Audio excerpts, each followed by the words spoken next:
Hi and welcome to our presentation on our Recommender System project. This project focuses on building a book recommendation system that leverages both user behavior and item content to provide more accurate and diverse suggestions to the users. We will walk through the key components of the system, including data augmentation, collaborative filtering, metadata embeddings, and evaluation of the model's performance.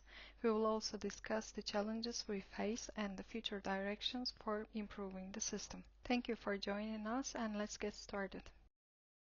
This diagram here summarizes our system's workflow. We pre-process the data, augment user item interactions, and compute both metadata embeddings and collaborative filtering similarities.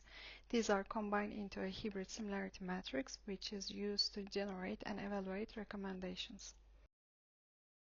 In the pre-processing stage, we focus on augmenting and cleaning the dataset to ensure high-quality inputs for our analysis. Using the Google API, we enrich the dataset by fetching detailed descriptions and categories for each entry. These enhancements were critical for providing additional context. Next, we clean the dataset by removing non-standard symbols and special characters. This step ensures that the data is clean and suitable for our text embedding pipeline. We reapply tokenization and processed augmented columns to maintain consistency. Tokenization ensures that the text data is uniformly formatted. With this way, eventually, we obtain a clean and ready-to-use dataset for our analysis. We observed that the user item interactions were rather sparse, which could negatively impact the collaborative filtering process later, because the sparsity limits its ability to identify meaningful relationships between items. To address this, we implemented a data augmentation step, so for each user, we randomly pair items they have interacted with and add these pairs back into the dataset as new interactions. This way, we aimed at obtaining a more robust similarity matrix, leading to more accurate recommendations.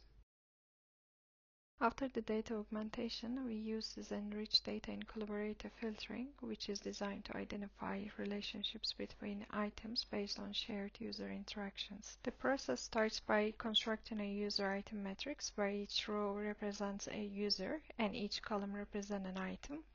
We then compute the similarity between items using cosine similarity, and this similarity reflects how often two items are interacted with by the same users. The output of this process is an item similarity matrix, which is used to recommend items that are most similar to those a user has already interacted with.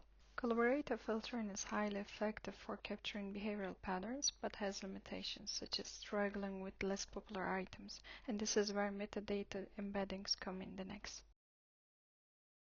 In the next step, we implemented metadata embeddings to complement collaborative filtering by focusing on content and characteristics of items. Here, we used a pre-trained BERT model, specifically BERT-based uncased, to capture the semantic relationships between items based on their metadata. The process starts by tokenizing the metadata associated with each item.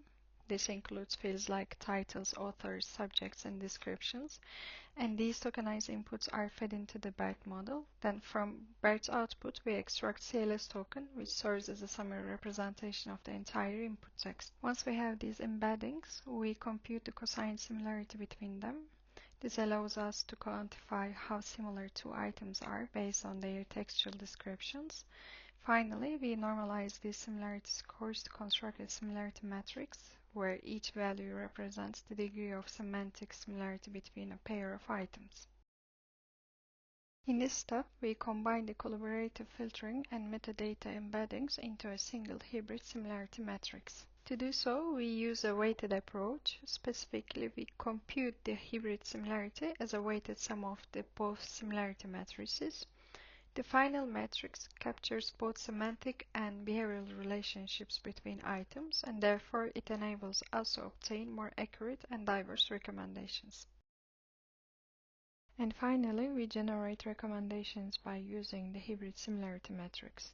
The process involves multiplying the hybrid similarity matrix with the user item interaction matrix to calculate a relevance score for each item. The scores are then ranked for each user to determine the most relevant items. Unlike many recommendation systems, we do not filter out the items that the user has already interacted with. This allows the system to suggest items the user might want to revisit or explore further. And in the end, we select the top 10 items for each user based on their scores, forming a personalized recommendation list. To evaluate our recommendation system, we use two key metrics: precision and recall. The evaluation process involves comparing the top 10 recommendations for each user against the ground truth in the test set. And in the end, we obtain the precision and recall scores as shown here. And these results indicate that approximately 7% of the top 10 recommended items were relevant to the user, and the model successfully retrieved about 24% of the relevant items for each user within the top 10 recommendations. The lower precision suggests that while the model retrieves some relevant items, many of the top recommendations are not useful. The relatively higher recall indicates that the model identifies a portion of the relevant items but struggles to prioritize them effectively. This reflects the challenges our system currently faces, such as data sparsity and the static weight combination in the hybrid approach.